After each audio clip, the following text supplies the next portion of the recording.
everybody, listen to that sexy guitar solo. Speaking of solos, we have another solo. One match left, and then another solo. Only one team makes it through. Which team's going to get eliminated? We're going to be finding out very shortly. But first, let's actually talk about what we just saw, Rift versus TNC. I think we got plenty to talk about in this one. One of the big things that you started to talk to, too, is this is the TNC that maybe we're expecting to see a little bit more of. Like, this is the team that we expected at the start of the tournament. We didn't expect TNC to drop to the lower bracket this early on, even though their group was difficult.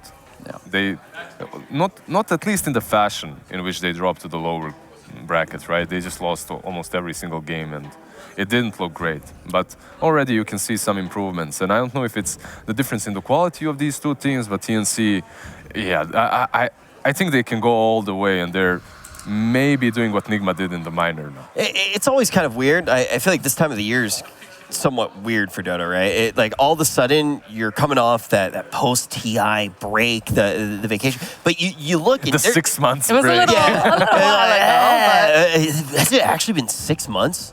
It was Not August. quiet, but I did not leave my house very much during that period. But you almost feel like there's that weird feeling of no Dota was played, but the most Dota ever was played. And when you look at TNC and you actually look at how much they've already won, this is a team that you tend to expect stuff from. But let's actually talk about the draft, Kezu. Anything in particular that you noted in the draft that did come to fruition once we actually got down on the map? well, I think at least I think TNC's draft was really open, which was very good for them. And on the last pick, they actually really surprised me with this Enigma. And I think the same thing happened to Reality Rift. And I think at the same time, they did not adjust well to this Enigma pick. I don't really agree with the choice they made on their last pick, which I think was Shadow Fiend, not a hero that deals well with Enigma. So yeah. They were laughing. I could literally see Febi Keck being there behind them, like all together. They were, I don't know, they were just enjoying that Enigma pick quite a lot. Yeah, it was the good type of Keck W, right? The great one. A nice belly Keck W headed into the game. A Keck W of like absolute confidence, right? Well, you saw that performance. They got a 3-man black hole over by the Roche pit. It was super impressive. It wasn't the only one they had. Yeah, he had multiple. He got that BKB fairly fast. I feel like that was kind of the thing, though, right? I feel like we kept kind of starting to talk about that hero time and time again. You bring that up in the draft. Definitely something that we want to be paying attention to. But, guys, right now, we got to keep on moving. We got to get into this next best of one. That's always the fun thing with these best of ones. It's just rapid fire, and we have plenty of Dota coming straight at your face. Let's talk about this next one. Last one of the night as well. Only one more game of Dota is going to be played. Liquid versus VP. Quite the matchup. What's the actual take that you have on this one, Lizard? All right, so I follow quite a lot of CIS scene, as you mostly know, and they're not super optimistic when it comes to this squad of Virtus.pro. Basically, you have a couple of new players. They haven't really performed very well. They struggled in the recent qualifiers too, and it's like in the forums there are people that are hopeful and that are saying something like, they just need to gel. They just need a couple of more scrims, a couple of more games. Give them time, give them time. And then there's like 80% of people just chanting this band. So yeah, they're in a difficult spot. It definitely does sound like a difficult spot when you bring it up like that. But let's hear what they have to say. We have a few words coming in from Resolution. And I think that really is the important. I'm so pumped up for this game. Give me the game. I can't wait. Yeah, we're feeling pretty confident, even though we played not the best game in our group stages, but we talked, we set our priorities straight, and we're ready to go. Well, we believe that we have another Cinderella story here, and that's like everything is possible, right? So why not believe as well, like that you can go all the way through. In times like this, when your life depends on the best of one, your captain is like the fist, and you need to believe in him, and he gives you the idea of like how you want to play and go to the series, and like whether what is the end basically is gonna be. I mean, that's something that you're going to hear countless times, right? The idea that you have to just rally around that one school of thought, whether or not it's the perfect idea. If you hesitate for even a second, you have absolutely no plan. Do you think that's a hard thing to do, though, with what we just heard from Lizard, when you're hearing a team that maybe hasn't completely come together on a roster? Do you think that that's a concern that you have in a best of one? I mean, maybe it's a small concern, but it's very much up to them what they believe in. If Solo is a good leader and he brings his idea across, they have to believe in him. Especially now, they're up in a best of one. They need to just do what it takes, and they need to believe in their captain. You always have to, especially now. They're in a rough spot. So you need to do everything you have in your power to, give yourself the best chance possible. Now, this is a very important time to rally, but we need to take into account their opposition. Let's hear what they had to say. Against Virtus.pro, and we have, I don't know, I feel it very nervous, but we have played against them a lot of times as well. We end up losing to them, but I feel like this is the moment we need to take our chance and prove that we are better now than back when we played against them. Winning or going home is thinking about that does affect me quite a bit. It's definitely in my head, but we have been in this situation a lot of times before, and so I'm able to manage it. I'm stronger now than I was before, so I don't think it's going to be having a big impact on my playstyle today. I hear the idea of been in this situation before, and instantly you see the juxtaposition between these two teams, right? You kind of hear Lizard saying, all right, on the side of VP, we have a roster that hasn't fully come together yet. Whether they ever will be able to is to be seen. But now you go on the other side. You look at their competition. You think about this lineup when it was back on Alliance. Now it's going to be under this new banner here, under the Liquid banner. But this is a squad that's been together for quite some time. We can at least say that they've checked that box. They definitely have the teamwork aspect of the game down. Well, that was the really the impressive thing back when their alliance is that, they might not have always been getting the results that they wanted, but they stuck together. And I feel like that's very important. You have teams that, adapt, start working, figure out, what works better for you. And the fact that they went from Alliance now to Liquid, they still have, the same roster. They're working through these things. They're very talented. They've got great talents on the squad. It's just a matter of kind of smoothing out some of the wrinkles and being able to close out a lot of the games, which is something they've struggled with. Well, I mean, you look at this roster too, and obviously it's a roster that I think had a good close to the year. I think they can be very happy with it, and a lot of people believed in this roster. I mean, you see them moving over to a different organization, and heck, Will's not even sitting next to us anymore. He believed in the roster that much. But guys, we're going to be going to a break, and then we're going to see who's going to take the final best of one of the day.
Great Gaming Esports, professional esports house maker.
folks, welcome back. Very excited to get into the final best of one of the night, but also I'm very excited to welcome two very, very important people to the analyst panel right now. The only way I can describe this excitement, it's like when your team's playing Morphling and the other team locks in Maresca Sunbreeze. That's right, 2 Dark Willows. What can be better than that? These cuties. Let's get some ayayas in the chat for Cap and Grant. Woo! Woo! Oh, yeah! Oh, yeah! Oh, wow! Wow, I didn't see that coming. I didn't see that coming at all. That was wonderful. Grant said he wanted to do high energy, and he said cartwheels. And I was like, I'm not to do cartwheels. That felt good. The most exercise I've had in about 6 years now. I'm tuckered. Y'all talk for a bit. Let me catch my breath. Well, we got plenty to talk about because the draft is already underway. So let's take a peek at what's going on there. And let's see what these two teams do have in store. If you're just tuning in right now, it is going to be the final best of one of the night. It is Liquid versus VP in an elimination matchup. Let's see what they do have in store here. And Cap, do you have any hot takes before we get this one started? Anything that you're expecting from either of these teams based off of what you've seen so far? Well, I'm not going to go so far as to say that VP is going to beat Liquid, but I do have a hot take on something else. Yeah? Which was that that Blitz came into the room earlier and he was like, oh, our we barely lost to EG. It looks even better now because they're in the semifinals. Like, dog, you think Liquid was going to beat Nigma? Like, if you beat EG, you thought you were going to beat Nigma? I don't know about that. What's it like, for you? This is kind of like the first tournament where I feel like you and Will are like somewhat reunited in a while, Yeah, a little bit. Like it's nice seeing him. It's like very, very different perspective this time around, though, for sure. It's nice, though, because I am very free now to shit-talk his teams. Whenever he's on a team, I get a little bit more liberty to flame them. You know what duo we're not going to see? Epileptic Kid and his PL. I believe he's the number one PL in the world, at least on Dota Above. He literally spammed the hero, made it on a team. It's banned out now, though. Definitely a hero we've seen plenty of today as well.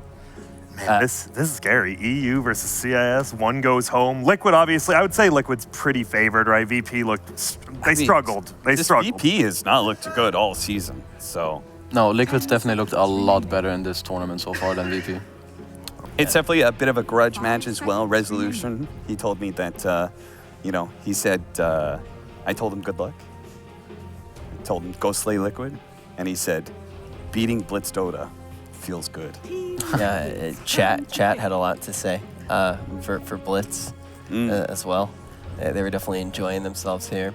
But I do want to get, Grant, kind of your take on everything in this matchup, right? Because Kezu and I, we've been here for a little while. We've gotten to talk about this one a little bit. But I think one of the big things that we started to talk about was kind of the idea that, kind of had the opposites of a team that maybe hasn't fully clicked even just as a roster yet, and then a squad in Liquid that's been together for quite some time. Yeah, they've been together forever, and as you said, we just got pretty much, they went from trial status to permanent status on Virtus.pro with Save and Epileptic Kid, and they got to show some, right, because VP is the big dog. They have been the big dog since Navi fell off, 3-4 years ago? You are the prime organization in CIS, and they've kind of fallen off, and you don't want to go out last place at this tournament.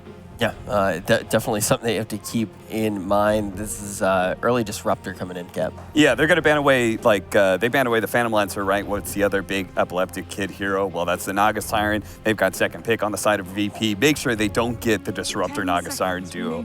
That opening is still very fearsome, almost no matter what you open with. So they take that one away. Disruptor is just always kind of an acceptable hero. It does mean a lot of options, though, are still left in the pool. Do you need to take the Naga so they don't get the Disruptor Naga combo? Like, are you actually thinking about that, or are you willing to give that up? I think you should think about Venge here, because even if you leave the Naga, Venge would be good against Disruptor Naga, and it's just good against Disruptor in general. But they're just gonna open up with an Eng for now. Super popular hero. Today, it's crazy. It was picked in like nearly every game so far. And it's winning now. We just saw it win as a 5. We saw it win as a 3 2 times as well. Becoming pretty successful. It's a pretty crazy turn of events, though. I mean, like, the only place that you were really seeing this hero it wasn't even on, like, the regular subreddit. You had to go to, like, /Dota2Smut to actually find it. And now, all of a sudden, we're seeing it nonstop today. We started to talk about some of the reasons that we're seeing Ench so much. Going to see it very early here as well for VP. Cap, are you happy with this pick? I mean, it's a little bit of North American flavor that all the other regions are finally recognizing, you know? US East, they know what they're talking about, right? The superior spice. See, the thing is, like, NA and SA always seem to work Enchantress into every meta. Every time. This offlane Enchantress is pretty good, right, guys? It has to be Bulwer, right? He's the only one who's been around the entire time. The dude loves to play that hero. And now, I don't know. I really think it's such a strong hero. You have good range, you have decent base damage, and you get impetus at level freaking 1 now. You do so much damage. The dangerous part is that you could still get crowded out by a Disruptor, so you're going to need a strong 4 position.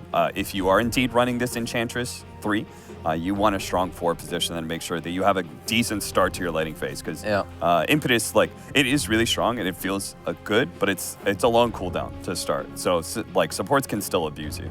Yeah, I talked about it in the last matchup, in the last game. They also had Ench Tiny. Of course, they didn't run it as 3 and 4, but those 2 heroes, they complement each other really well, because Tiny can roam around freely after helping Ench early to also secure some kills. So, there's the Naga after all. It's always nice having a forward position that can initiate for you, and you have an off lane that doesn't do so, right? So exactly. And I don't think there's anything, like, I was trying to think, I was like, is there anything about Enchantress that says, no, I definitely can't do Naga Siren? Like, what? She can steal one of your illusions. She does do pure damage, but I think as long as you have the right support, you're probably not going to feel the impact of that too much. Yeah. And now you got your win condition in the first 2. EG opened with this as well. I mean, it is a very simple combo, and as you said, if they picked the Venge, maybe they think about it. They didn't, so pretty easy pick for them.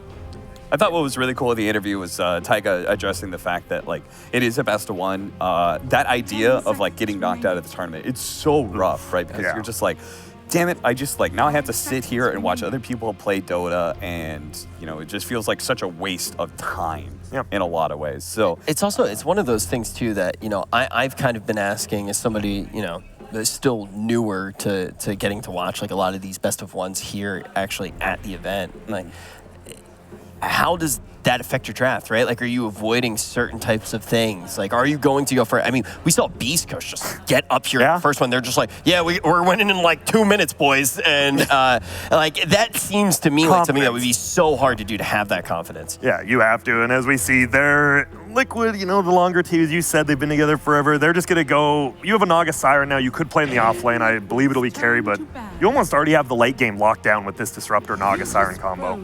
Most teams will play a little bit more to their strengths, and then oftentimes when there's a skill disparity, the better teams will play, they'll outgreed you just a little bit. That way they have that fallback of like, oh, if we screwed something up, we're still going to win. Like, a little bit of an insurance they're policy. Worse than us, then they're going to make mistakes pushing high ground or whatever. It just like seems like one of those things though too, where it's just like ease of execution, just it's like the sexiest term in any best of one, right? Yeah, especially when you say it, Rich, but the Naga Siren Disruptor.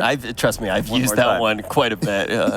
Hey, buy a drink. You know what this move does? Hezu, do you remember like all your BO1s for eliminations? Like, do they stand out more than some of your other games? I don't think I recall all of them, but you remember them more than others, yeah. Like, there's definitely more adrenaline, you were more scared of losing. You also know that if you lose this one, you're out of the tournament. Yeah. So I can recall most of them, and I'm sure they will like the think about it bad beats, though, too, right? Like, and you're always going to remember those bad losses more than anything. That's why I remember my whole life so well. Yeah, dude, look, like if Liquid loses, they're gonna remember like that they did pretty well in their group stage, that they almost beat EG and then they got knocked out at a best of one. And then they're gonna watch EG progress through the tournament and be like, that could have been us. And they own the qualifier again, man. It seems to be this thing. We're gonna own some qualifiers, but then kind of crumble in the actual LAN. And if you're just tuning in as well, I mean, that's something that we've been talking about quite a bit with some of the other best of ones that we had too, right? I mean, you talk about it wasn't the first best one, it was the second best one that we saw, Aster versus Chaos. Chaos, as far as qualifiers, first place, the team looked incredible, and ultimately they were one of the teams to get sent home. But Now we're going to be turning our attention back to this draft. Kezu, right now, is there anything in particular that you're starting to look for? Obviously, still pretty open. Yeah, so for Virtus.pro, I was kind of looking for either a save or a combo breaker for this Naga Disruptor combo. In my mind, this would something like Vengeful Spirit would be good, or heroes that can engage on the enemy team. Oh boy, this Willow pick is really That's a good pick. Thank you, Will. Why is that a good pick? Will just gave me the thumbs up.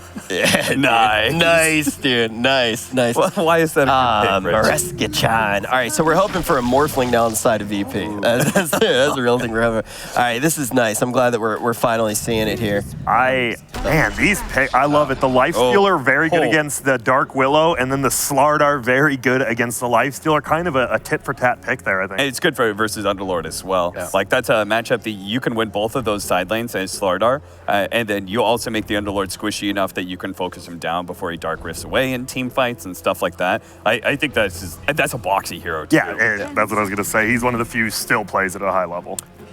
Is that one of those things that you look on the side of Liquid and you go, okay, they almost set that up. They were trying to set up for a Slardar there. For sure. I really like their draft right now. I'm actually blown away, though, because I feel like this is the only time ever in Dota history that I ever have or ever will influence a draft.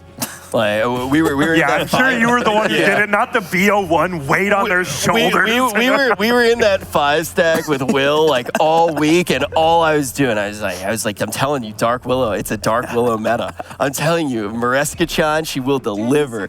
All right, Rich, do you want to have a bet? We'll talk to Blitz and we'll talk to Insania after this. I mean, only if they win. I do not want to have to. Hey, so you guys picked up because of me. I'm telling you. I think I was very much in their head on this one, and there are a lot of things going through my head right now. I want to hear about that. One thing that I think is really cool about Liquid's lineup is like, look how much zone control they have, right? They have Naga Siren to be able to set up a team fight, and then they go into Static Storm, Kinetic Field. Then you have Dark Willow Brambles that's going to be out on people preemptively. On top of that, you have Slardar, so he's probably going to be going the Aghanim Scepter. I know Boxy's a big fan of that. The Aghanim Scepter is really powerful in fights. I think it's the right way to play Slardar nowadays. Not necessarily as initiator, because his stun is kind of weak. It's a 1-second stun in AoE. It doesn't feel as good as like a Centaur, for example. Yeah, it's not the strongest stun anymore. Also, I think Slardar actually makes a lot of sense with Naga Disruptor lineups, because BKB is so good against those heroes, but it's honestly really, really bad against Slardar. Yeah. Like, it won't do anything. Now they have like a good mix of both physical and magical damage, and I think right now they just need to pick a mid hero for Koikwa that is like semi-safe in terms of that it's hard to be countered in the mid lane. Yeah. So and don't get countered by Tiny, because no one is one of the few who still does play Tiny middle. Yeah.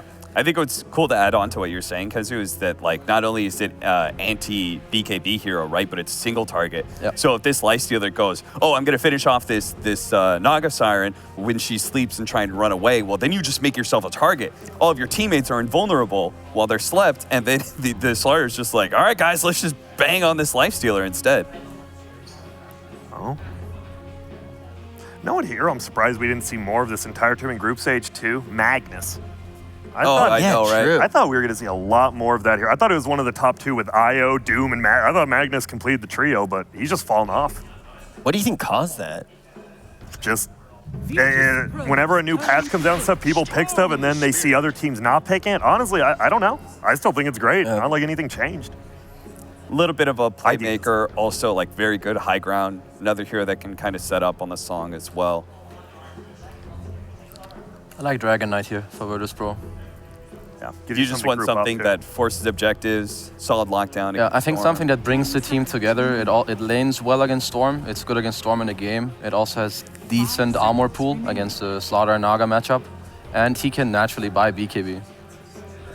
It is a little scary. I mean, obviously DK is like, melee / range. They go OD.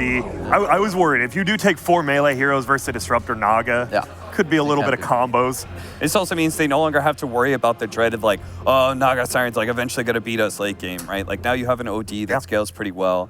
I always like Lifestealer OD because it's 2 saves off of your cores. I think it's a really interesting concept. Then they have a bunch of team fight from this Underlord as well, a nice frontliner.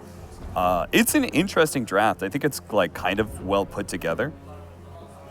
I'm just still not convinced that Virtus.pro is like a good enough team right now, right? So, like so you feel like the draft's are there. relatively They've easy? got a lot of good players, but it's just like they've been When disappointing. it mesh. Yeah.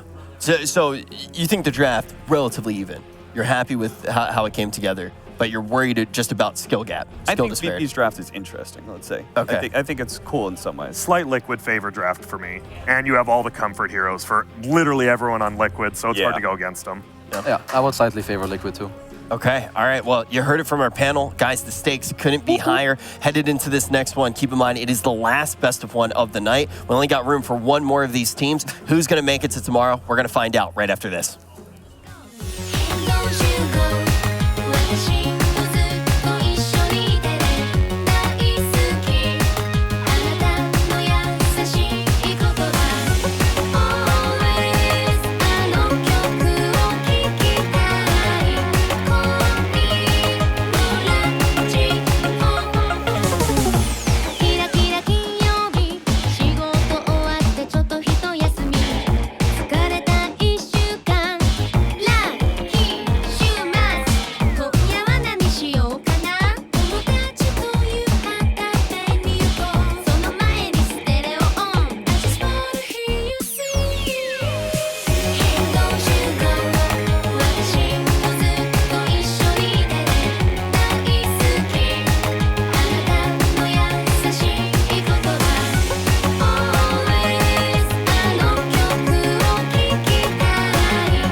Hello, or good evening, depending on where you are. I guess you could do hello, good evening, and whatnot. Good evening is good enough. Yes, Welcome it's to all this game. Welcome. This is going to be great. This is our final best of one for the day. We have, of course, Team Liquid versus Virtus.pro. We've got Liquid on some of their best heroes. I think Boxy is an incredible Slardog, Koifa on his Storm Spirit. It's going to be great. At the same time, on the side of Virtus.pro, we have them on some heroes that they don't really play quite a lot. Epileptic Kid is usually known for these illusion kind of heroes, Naga's PLs. PL has been banned out, Naga picked up by Liquid. But then again, I think this last pick, OD, puts some faith in their fans at least, because this OD looks pretty decent in the matchup. Versus the Disruptor, you have this reliable save versus Static Storm, right? And later on, when he gets Aghanims, if it gets to that part of the game, you have this Astral with Aghanims to save your allies. It's really good. I mean, that's kind of what Capitalist was saying on the desk earlier. He was saying, you know, it's nice to have the Lifestealer and the OD because of the fact that it gives you two different saves. So it's definitely a nice setup. But again, is this a team that's got enough experience that's going to be able to pull this all together? I mean, no one definitely does have a lot of experience on his OD, so we should expect him to perform to the situation, right? He should be the one that does everything right, but they have a couple of newcomers. Save has been having some impressive performances on his position 4, and definitely can do a lot under the right circumstances. However, they do kind of crumble under pressure every now and then. We'll have to see how they do tonight. I mean, again, last match, it is a best of one. This is the time where you have to bring your A game if you want to survive and continue here at the Leipzig Major. Yeah, on the top lane, you see Taiga. He's literally playing on one of his most played heroes. If you think about Liquid and you think about Taiga, it's Earth Spirit, it's Dark Willow, and perhaps a Treant or something like that. These heroes that he really loves, and we haven't seen a single Dark Willow. I'm sure Rich is really happy that Dark Willow has been picked up here. Let's not talk about what we found on Rich's computer. I don't think he'd be very appreciative of that. He's taking a lot of harass, though, from solo. He has a Fairy Fire, so he shouldn't fall here. He should be fine. A lot of space, though, that he's making there, too. When it comes to CS, you can see that the Storm and the OD are kind of even. It's a matchup that's a bit easier for Storm right now, and it's still not the greatest one for him, but you can always go to the jungle if things go wrong. Well, I'm excited because Save just picked up an invisibility rune, and I was going to ask, when are we going to start to see him make rotations? Because it's great here, although bottom lane, again, putting out a lot of damage onto Resolution. It's very tanky, though, so it's going to take a little bit longer, I think, before they're ready. Could be Bramble Maze, though. Top lane, followed up with a Curse Crown. Boxy chasing them down. There's save nearby. Keep in mind, he's got that Invis rune. Can they finally get the kill? Yes, they'll find the kill onto Solo. Now Boxy trying to get himself away. Those open wounds slowing him down just a little bit. So interesting that they decided to go onto Slardar there with the open wounds, because Tiny was Invis. Enchantress is 100% dead. Instead of trying to go for the Dark Pillow and maybe getting the counter kill, they greeded out. They tried to save the Enchantress and get a kill on a beefier target, which obviously failed in the end. Overall, good first blood there for Liquid. Now that does free it up a little bit more for the side of Liquid there in the bottom lane, right? Because they made that rotation with the Tiny. Boxy again, kind of gets gone on. Got the Bramble Maze, gets stumbled by that Avalanche. We'll be able to get the crush back, toss up into the air. Just a couple more hits, body blocks coming out from Save. They have so much damage with this Enchantress too, having that impetus.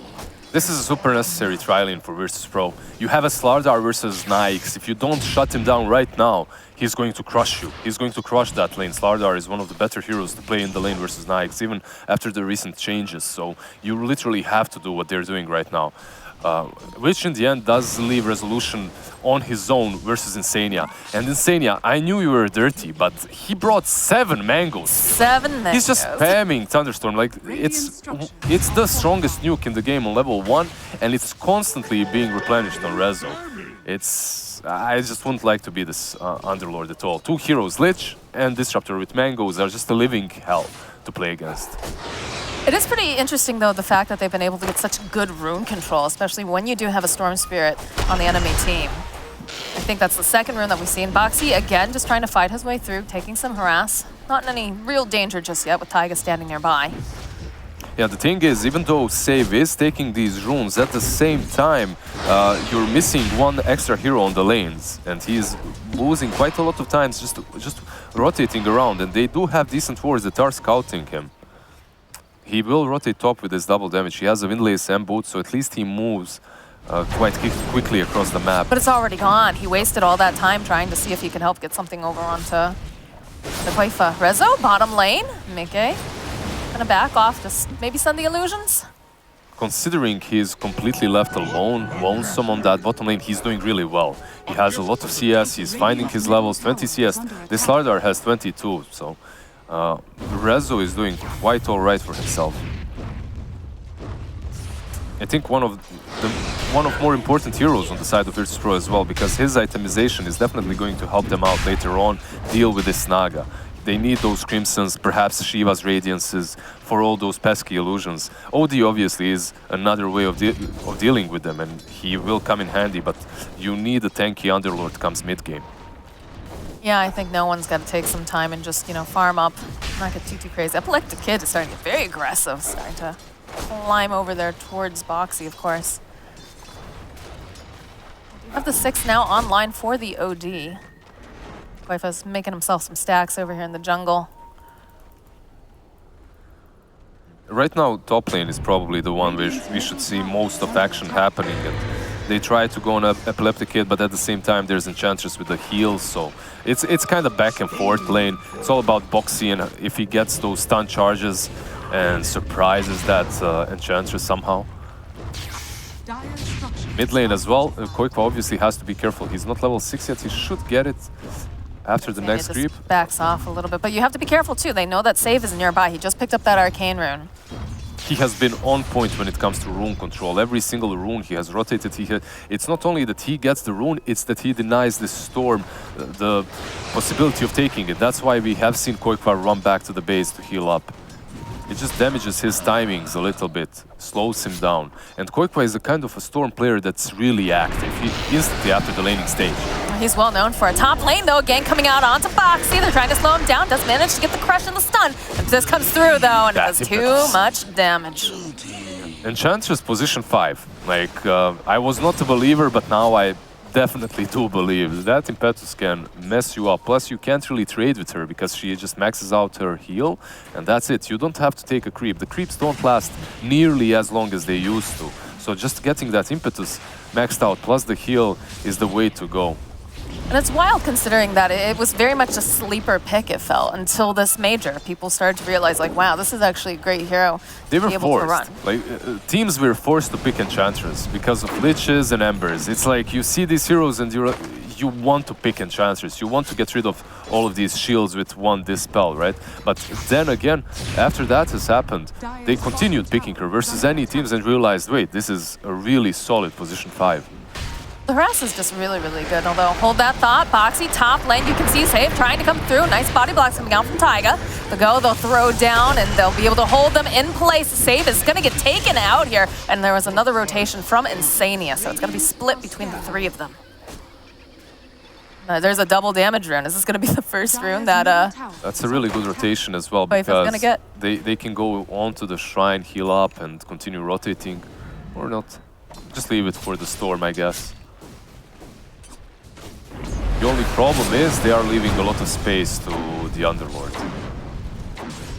Yeah, and the Underlord's going to be coming online way before this Nog, I have a feeling. So, or be able to participate in fights a little bit better, I guess, is a better way to phrase it. Like, you obviously are going to wait for Mickey a little bit longer. His power spike is later, but maybe...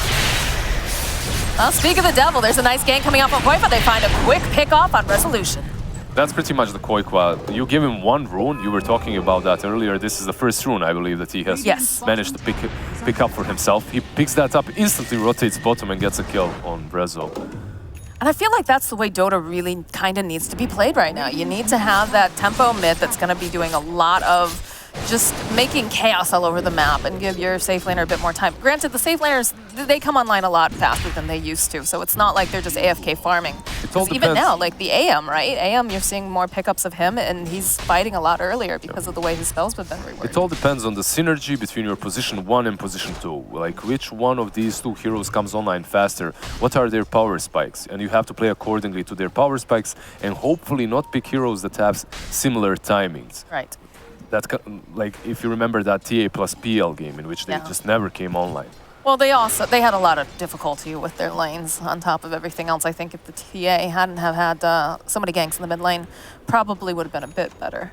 But I mean, you look at the net worth right now. You got 4.6k on the OD. Ooh, nice courier snipe over there.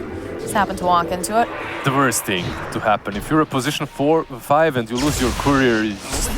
Ooh, they're trying to go in for that rune. That's going to be a dead Enchantress. Can they get anything else? No, Koikwa. Koikwa is just making these one plays, goes on the safe lane, zips onto the Underlord, picks him off, now goes top, does the same to the Enchantress. Was that the right priority, though? That's my question, because I feel outposts are very important. I agree with you. I don't think that was the right priority. They just lost 2 outposts. That's not great. OD just moving towards his Aghanim's. This is your normal build right now. This is pretty much what you have to be doing as an OD mid, and it's so good. It's also so good in this game that extra range is going to allow him to save anyone versus the Naga Sleep plus the Disruptor ulti. It's going to be a lot of positioning as well. And you have to keep in mind, you've got a Storm Spirit who's going to target this OD very heavily. If you can zip in, take it out. It's another courier taken down.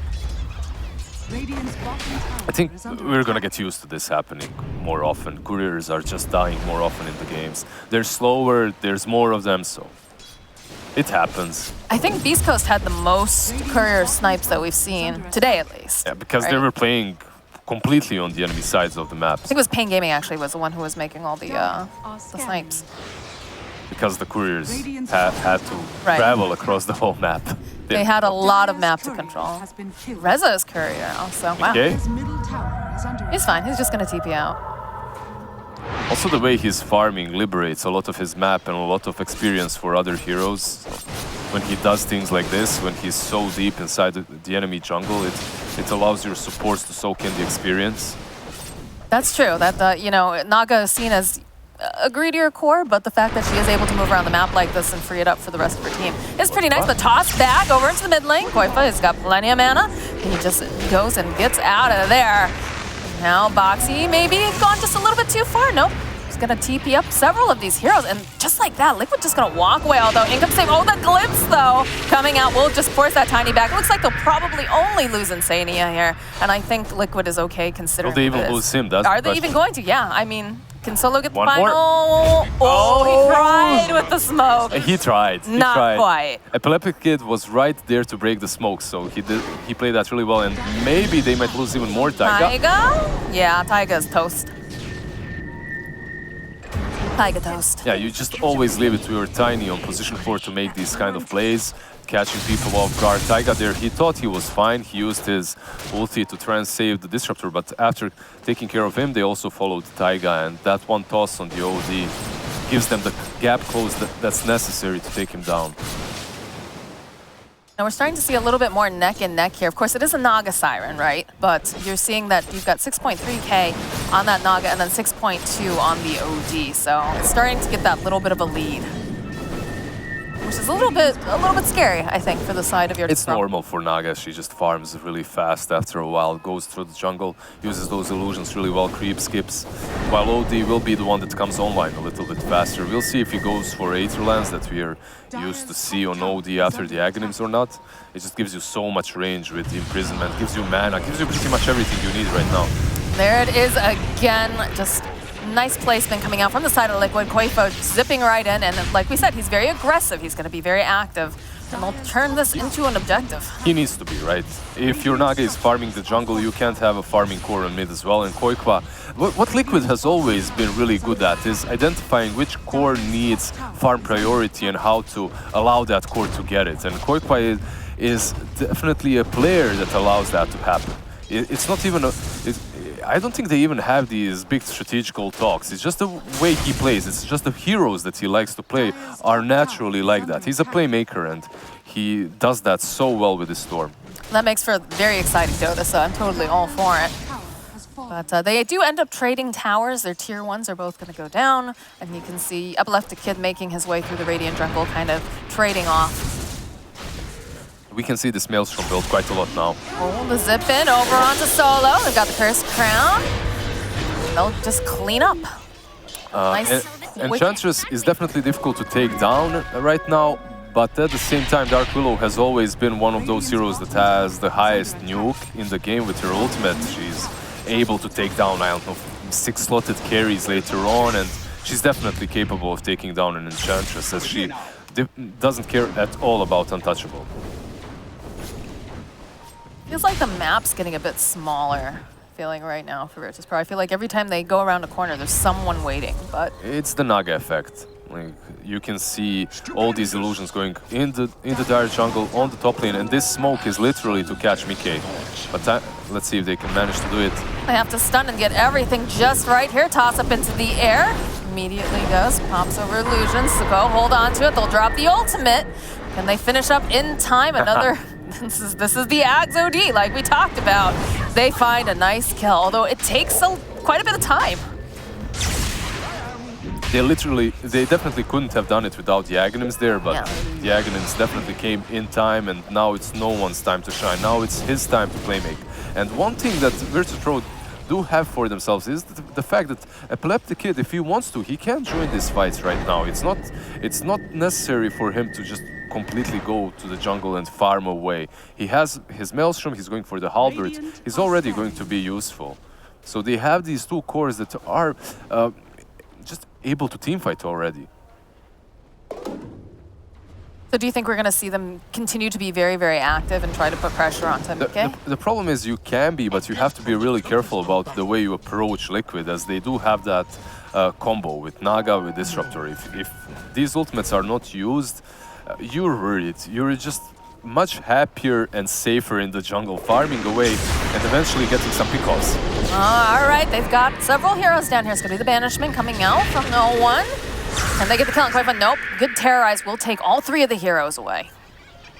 Taiga is doing really well. Koifa? Epileptic Kid is down here. Nope, they don't have anything that's going to be able to do. Oh, no, I lied. There's the Avalanche. This is a dead Taiga.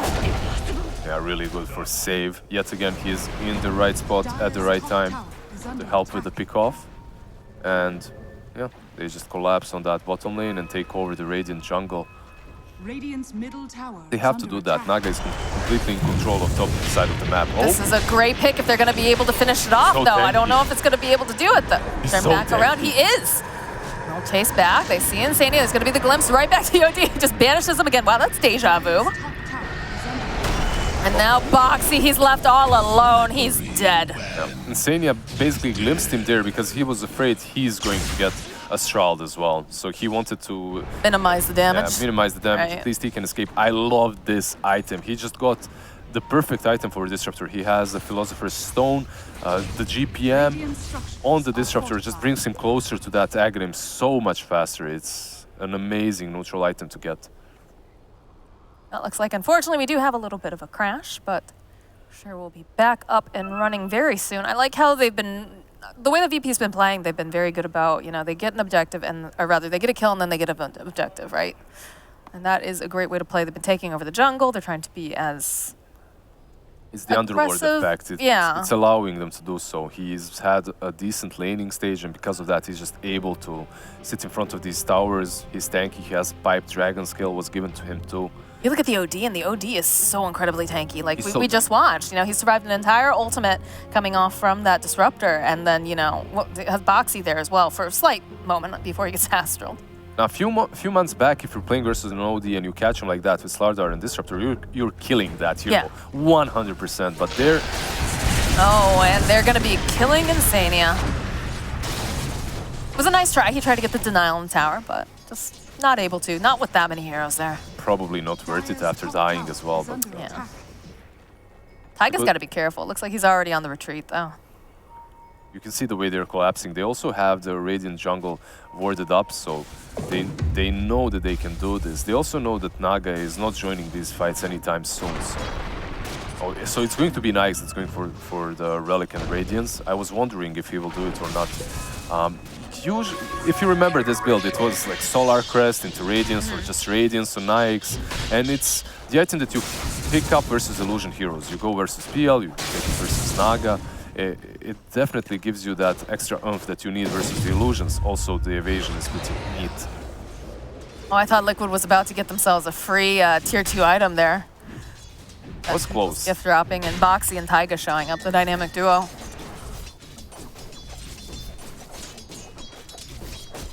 So what can we expect now coming out from VP? Because it feels like, you know, the OD is very, very strong.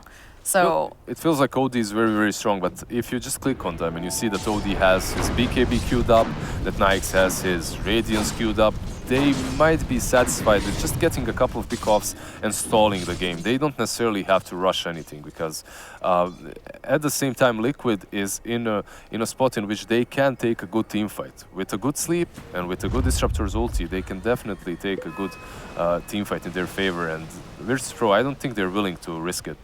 And their chances only improve as it gets later as well, because, you know, they're... Oh, okay, Mickey walking directly here. This is a bait, but what? Oh, no. Just song and get out. He's very lucky that he managed to smoke, that he managed to song there. I don't know what they were Insania's not getting out. That was a nice idea, but not with all of the stuns and, of course, the Astral. I'll say goodbye to Insania.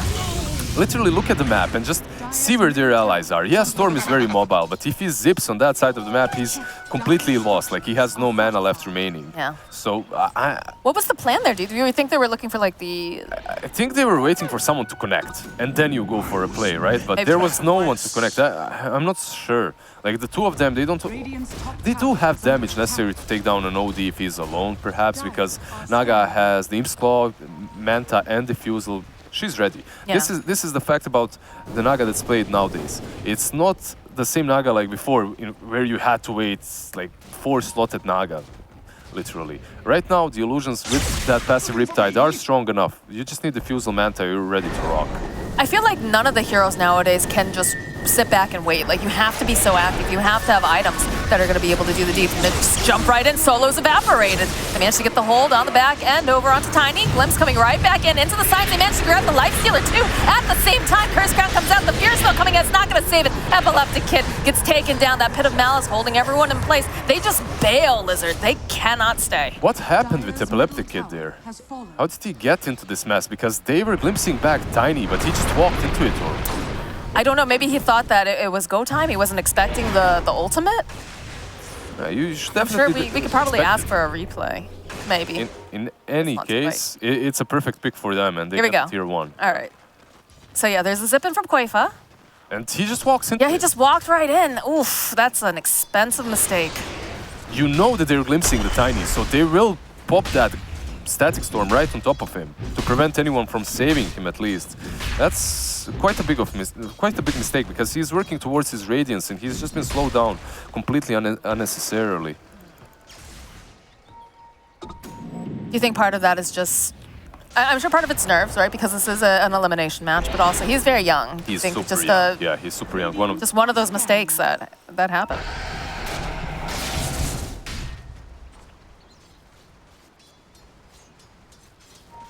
Right now, it's been pretty neck and neck with this match so far. Yeah, you can definitely see both of these teams taking the game if everything goes right for them. There are... That's big though, right? The BKB on the OD. So now you've got 2 people. You know, if you get the rage off on the lifestealer. Zip forward though. The BKB with on the OD will allow them to take these next couple of fights. Provide save too in case of the song. You can pick off Mickey capably. You don't have to worry about the song. You don't have to worry about the disables. Most importantly, you don't have to worry about the Static Storm if you're OD.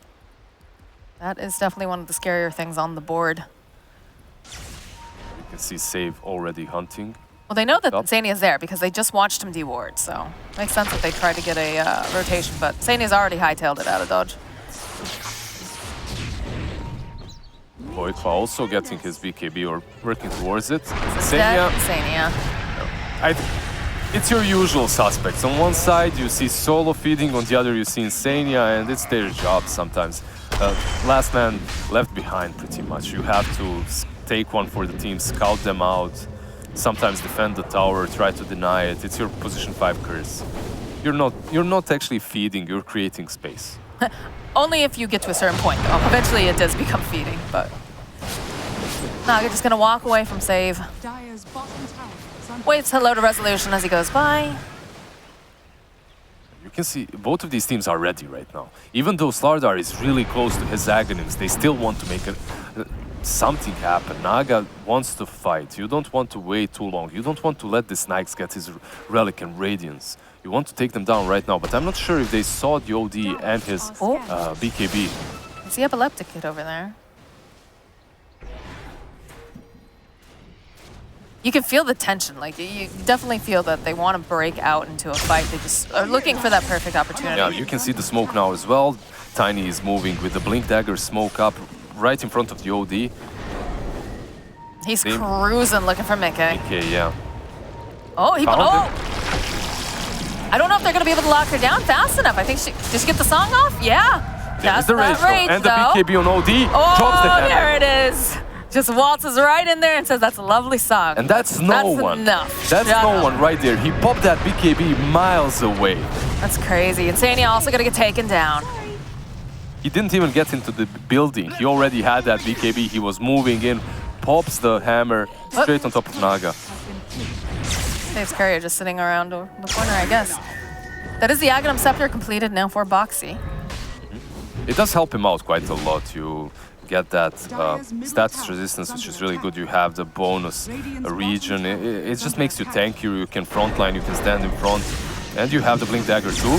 Oh, zip forward. They're looking. They've got the... they're stunned up, though. It doesn't actually do anything with that Fear Spell. The OD is held into place. He's got a Lotus Orb on him. Can they find the kill? They'll be able to take him down. Now, it looks like Boxy is going to try to swim away out of that puddle. Impetus doing a lot of damage, but they're not going to be able to catch him. Taiga is going to be the man left behind, though, as Save finds himself. I think if you're Liquid, that's the target you have to go on. If you want to win these team fights, Nyx is important, but not nearly as important as no one. If you take down the OD, you prevent them from saving other heroes, and you also prevent him from just demolishing you with that hammer and the amount of damage that he's bringing with his Arcane Orb. So, it's like you said, he's the biggest threat right now. He's the biggest threat. It's going to take a while for Epileptic Kid to get on that level. But I'm worried that he's going to start to get a little bit outpaced. You just get the BKB pickup on Quaifa as well, so he's not going to have any trouble dealing with this OD. Provided there's a BKB on OD as well, so it kind of goes both ways, right? It's who jumps on who first, I think, yeah. Double damage picked up for Koifa. One good thing is it's not only Koiko and his BKB that Liquid have got, it's also Slardar. Boxy has to be on point. It's pretty much on him to continue bashing and controlling this OD once that storm initiates. The two of them have to work together quite a lot. I like the fact that they do have Koifa there, though. You've got Koifa, you've got people who are able to follow up after Boxy, because that's always the worst feeling, right? When you initiate and you're like, okay, where's the rest of my team? And you don't have as mobile of heroes supporting you. So it's nice knowing that, you know, Boxy jumps in, followed up with the Storm Spirit. You can also use the Naga Illusions to scout for a little bit more safety. Yeah, and talking about Naga Illusions, she's got that Skadi completed for some time now. Manta, Skadi, Diffusal, Imp Claw. She feels 6-slotted at this point. She's on top of the net worth charts, 15,000 gold. Pretty much just ready to fight. This Skadi is really good in this game, not only versus the Nikes, versus the OD as well. Gives you some intelligence, which means gives you some mana, less susceptible to just being blown up by the OD ult. Oh, Spider Legs picked up here. One of the favorite tier 3 items. Yeah, I just love the way they look. I just love Spider Legs. Just it's you and fun. Rich have that in common. We like them for different reasons, though. I don't know. It's okay, Lizard. You can be honest. I can? You can. All right, Spider Legs. We do have a Roche going on, and you can hear the Underlord making his way over. Yeah, he's going to move in, most likely use the Firestorm, but he has to be careful. They take this? Oh, they're gonna go for it. There's the immediate initiation coming out from Save. Epileptic Kid here. Is he gonna be able to take down Mickey? Mickey's just gonna get evaporated. He's not here. Save gonna get taken down by the Dark Willow over here on the corner. No one popping that BKB. They go and they get a banishment. There's gonna be a pull right back again onto OD Boxy. Should be able to run himself out. Taiga gearing up, has the Fear Spell. What's going on with that OD though? Looks like he's just got held in place. They're still going? They're still going around the shrine. They're going to do the Vortex, pull them back down. Disjoint coming out here. Epileptic Kid, he still is on the hunt, but isn't going to be able to quite find anything more. Yeah, in the end, even though Naga died, I have to praise Liquid for the decent disengage. They managed to cut their losses and only lose their Naga. At the same time, I'm amazed by Virtus.pro. Even though this Nyx is pretty much a kid, he's inexperienced, and the way he played that teamfight was so solid. They used Static Storm on OD, and they tried to go on him, they tried to take him down, but they couldn't because Nyx ran into the Slardar, and he prevented Slardar from connecting and helping Storm out on the OD, so OD just gets rescued by that. These small little things in teamfights are... They're huge. Yep. Small little things in teamfights are huge. I can't stop laughing because Dark Willow has the spider legs. And you know how Rich was saying, like, oh, you know, they picked that because of me. And the spider legs pick up too now on the Dark Willow. It does kind of feel like they were pandering. They're prepared. They're prepared for him. Slardar also has the Titan Sliver. He literally has 16 status resistance from that, also from Aghanim Scepter in his little puddle.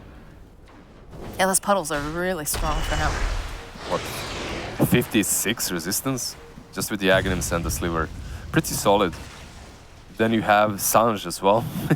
Yeah, you're not going to be able to lock this guy down further. This is a really sick build for a Slardar.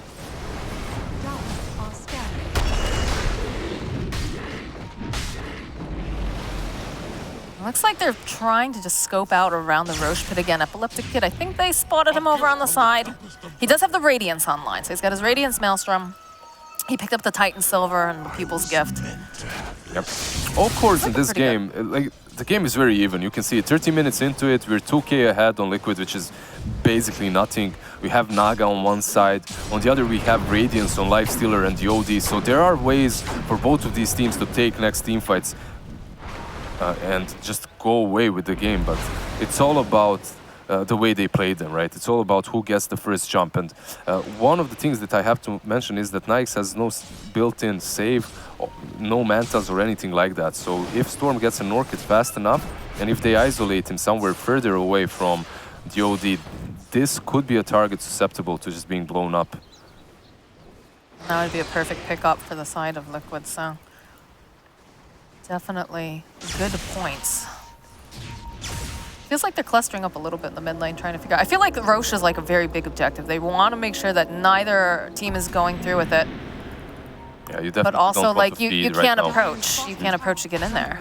You can't approach, but you're satisfied with just chilling and farming. They're getting everything they need to deal with this Naga infestation. Rezo is also going for the Shivas, another item that will help out quite a lot versus the illusions. So they're just pretty much getting everything they need before this big team fight. Makes for a pretty slow game though, but there is OD with Hex. It's slow, but it's very, very tense at the same time because you're just waiting for one of the teams to just be a little bit out of position, right? Because that's just going to break all hell loose. And then if you get one pick off, you can go into the Roche pit, depending on who it is, obviously, depending also if they immediately buy back. But I'm just watching Insania with his Philosopher's Stone, 32 minutes into the game. He almost has Aghanims completed. He needs 300 gold, 200 gold more. He could even get it if he sold Windlace or Stake. It's a double damage in the bottom lane. He sell his boots. Yeah, all right. It's a big ticket item. I mean, it's an amazing item to get in a proper team fight, and he's got it. There's also a huge smoke for Virtus.pro, but this could go so badly for them if the Aghanims... no idea. Yeah, they have no idea. Spooder legs given to Disruptor. Spooder legs. It's so good on him now as well, because it can put him in the right position to use this ulti properly. They will smoke up right now.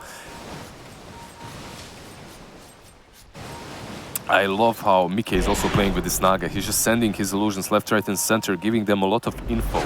So their movements are much easier on the map. They don't also have to worry about Roche, because he's scouting Roche with them too.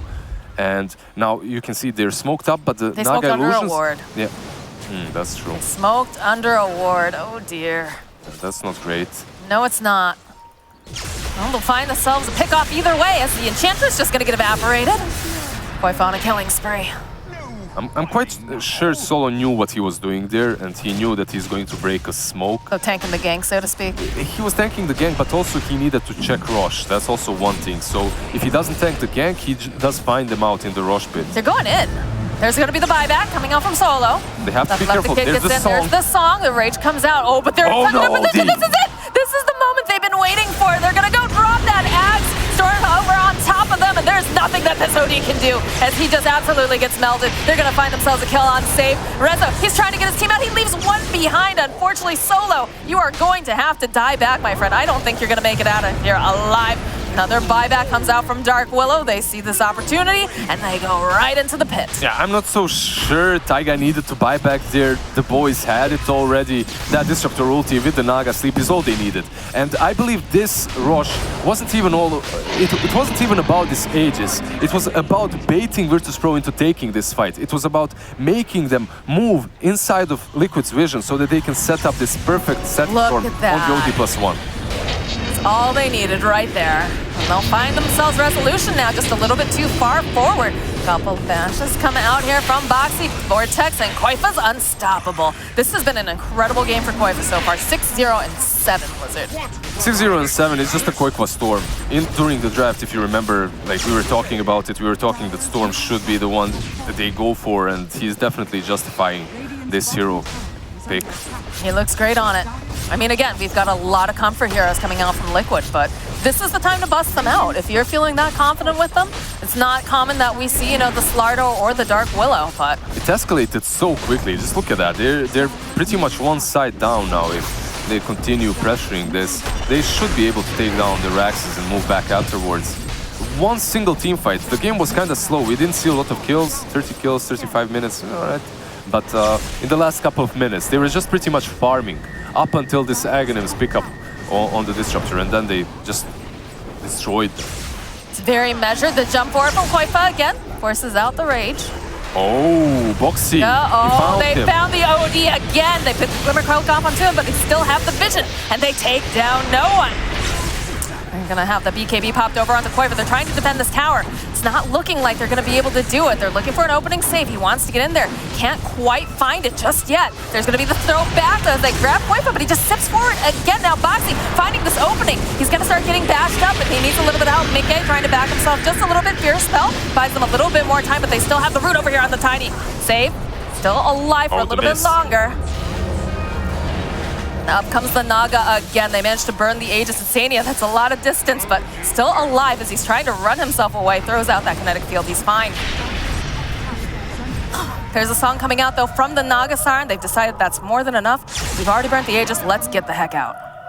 Yeah, with that song, they can move easily back out. They didn't lose quite a lot. What did they lose? Just Taiga. He did buyback before, so he's dead for a while, but that's completely fine for them. I'm actually surprised by VP's strength there to defend like that without no one. I actually thought they were just 2 sides down, but they did manage to take down that Naga at least once, get rid of that Aegis, which puts them in a little bit of a better spot for this next team fight, but they have this disruptor with Aghanim's that they have to deal with. They have this big problem that they have to find solution to, and I don't see it. I also saw Tiny trying to go in close enough to OD, so he tosses him out of the static storm, but that doesn't work because you can't. Even if you get close, you're too close, as that static storm will clip on you.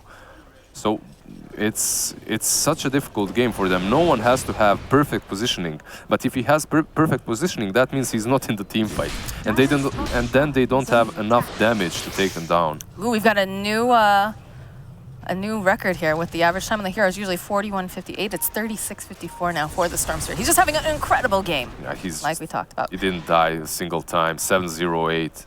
It's going to be very difficult, though, now for the OD. We have Blink Daggers picked up on the Dark Willow and on the Disruptor. It's just going to be so difficult for him to get anywhere near it. Because I think what no one is queuing up, it's Blink Dagger. I think it's coming a little bit too late. Perhaps, I mean, if he didn't take a couple of these team fights and if he had enough time to farm it, it would be awesome. But maybe before the Hex even it was necessary because of this Aghanims that came just too fast on Disruptor. It's all about the power spikes, and it's not often that we see a position 5 influence the game so hard, but Disruptor is definitely one of those supports that just changes the game completely once that Aghanims is there. Well, it's wild because, again, you know, Shiva talked about this briefly. Oh, Arcane, right, picked up for Koifa.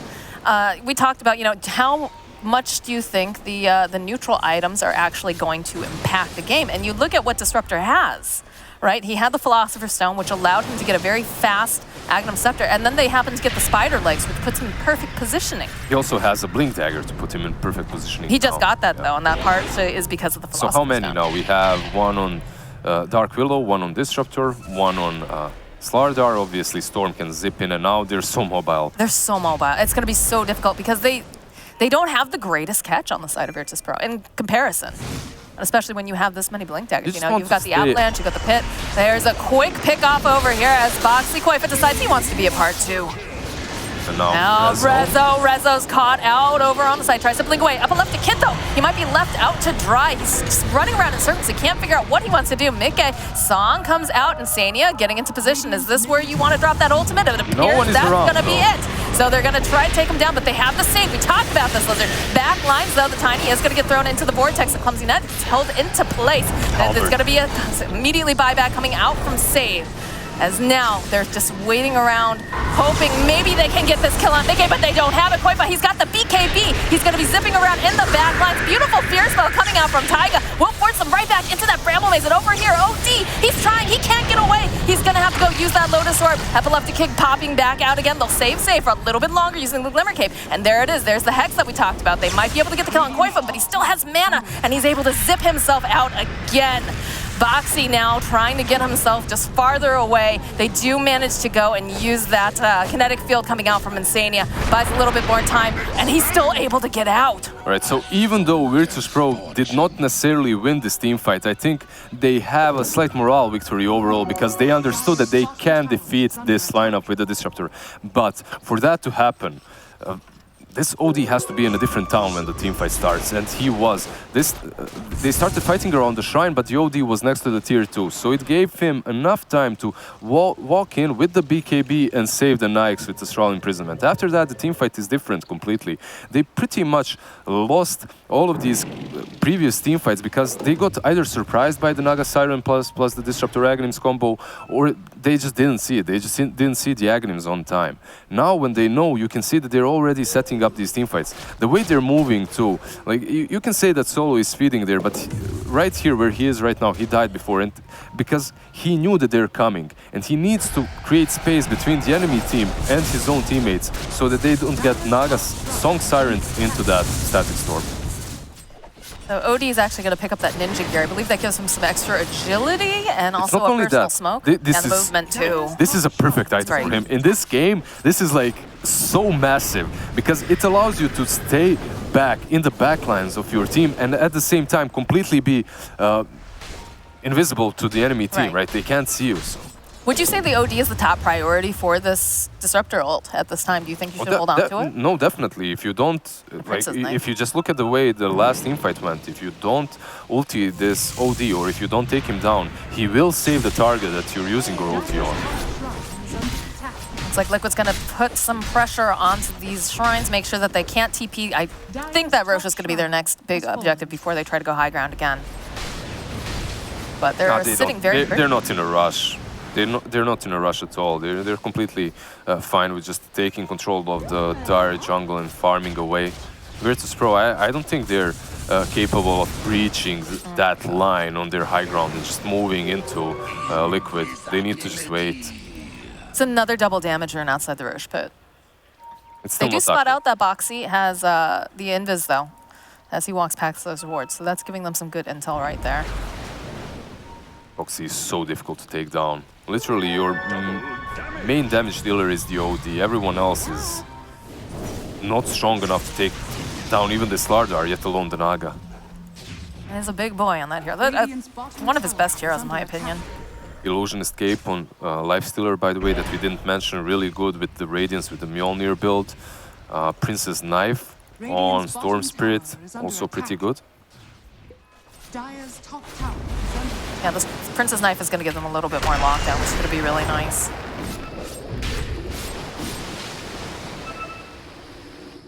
I just love how OD is constantly in ninja gear. I love this. I think it's such an important item for him to get in this particular game versus all the pick-off potential of Liquid. Well, because who do you want then to like be in the front line, break that smoke when he just comes waltzing on in, right? Because you mean OD? yeah, because if OD's, you know, he's got the personal smoke every single He doesn't time. want to waltz in. He wants to waltz behind everyone. He wants to stay behind and let Liquid initiate. Basically, if you're Virtus.pro, you're not going head-on in these teamfights. You're trying to bait out a couple of spells and then turn it. Timeless Relic. That's really nice. That's a really nice pickup for the side of VP. Ooh, we even have Ninja Gear picked up for the side of Liquid. I think would you give that then to Disruptor, do you think? Just for the extra... Yeah, I think it's really good on him. Yeah. I think... Yeah, in fact, he's waltzing right on over immediately. They he knows that Insania is so important to these fights. It's literally the battle of these two players right now. It's no one versus Insania. Which one of these two heroes... It's crazy. Who would ever think that you would say that, right? It's just the way it is. Disruptor is just such a high priority target that he needs this ninja gear. If they see him and they jump on top of him, that's the only way pretty much for Virtus.pro to initiate first, if they blow up this Disruptor immediately. This is going to be the second Roche pickup here for the side of Liquid. And you can see they're just putting all the defenses around the pit, making sure no one can just walk on in. Not the player, but you know. It's just so easy for them to take down Roche. You have Slardar, obviously, with Corrosive Haze. It falls in a matter of seconds, and Virtus.pro, even if they wanted to, they couldn't really contest it. Looks like they'll probably give each of their waves a good hearty shove, make sure that they can't do any sort of ratting or whatnot, but I do believe that everyone does have to be home when they come in for the high ground push. They do have ways of dealing with the high ground push. Now you have the Shiva's Underlord with the Firestorm Timeless Relic, right? You have more spell damage, it's pretty decent. It's difficult to just mindlessly push into them. You have to find the right way. So what's your strategy? I think they can wait it out a little bit and possibly just smoke up with the Disruptor Naga and go for the backlines on the high ground. Try to guess where the OD is, or perhaps make a move that's going to give you vision on him and then continue off of that. The Abyssal Blade picked up now for the lifesteal, and there is that change to the Abyssal Blade, making it a lot easier to go and throw out that stun. You have to understand as well that now you're playing versus... you're trying to play versus a team that's basically bunkering, and they all have buybacks. So these big ultimates are only going to win you one team fight. You have to think about the next step. You have to think about disengaging or continuing that fight. How do you deal with Yodi if you kill him in Static Storm and he buybacks? What then? Can you continue that fight? That is the question. I think it's still going to be a while before we see Insanio with a refresher. That's the question that Liquid or X-Alliance usually had many problems with. I remember the game. Yeah, I remember casting them a year ago or so. It would always get to this point. They would be like 20, 30k ahead, and they would just hit the wall. They wouldn't be able to close out the game. They have improved on that, but quite a lot though. Does make you a little bit nervous if you're a Liquid fan, because they do feel like they're sitting very, very pretty right now. They've got the control, but it's just finding the way to get in there, to find the opening and not take too many bad fights in a row, because that's how fast Dota can just turn back around again. Just a couple of team fights and it's a completely different story. I don't think we should underestimate Virtus.pro and their chances right now. I believe they have a decent shot at taking this game. That's all it comes down to. It is a best one. It's elimination, baby. There's a cheese on Slard, our AC as well. Man, Boxy is so tanky. He just gives so much to his team as well. This BKB queued up is coming in a bit late, considering he's playing versus an OD, but he just didn't need it yet. Boxy waiting patiently.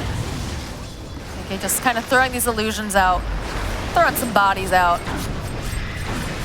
It's so helpful that they have Illusionist Escape, right? They just use this illusion from Nyx as that meat shield in front to defend from the high ground advance, from the high ground push. He just pops the illusion, uses Mjolnir on it. It has Radiance too. Also just picked up a Bloodthorn on the Naga, so they're really looking just for the control portion of this, you know, making sure that they can't let them just slip through their fingers. Arcane Room picked up on Storm. He's just hunting so hard. You can see him just zipping across the top lane. If he did this 2 minutes ago, he would have found an OD or a Tiny, but it's a bit too late right now.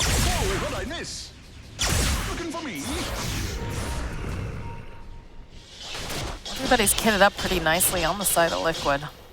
A little bit of room to grow still, but... Yeah, we're moving into a little bit of a resident sleeper time of the match, in which you can see Virtus.pro just... Oh, Storm on top. Storm finding an opening, has Bloodthorn out over on the OD. There's going to be the BKB being used by Neon. And he does have a Lifestealer in him. At least so that's BKB charge. Yeah, that's big. Resolution over here, though, is going to get caught out. Going to immediately get Vortex back in. He's stunned up by Boxes. They'll go. They'll hold him into place again. Still Rezo, tanky boy. He's going to be able to survive a little bit longer. The Hex comes out onto Boxy. He does a decent amount of damage with the Impetus, but not quite enough. And they can just disengage so easily.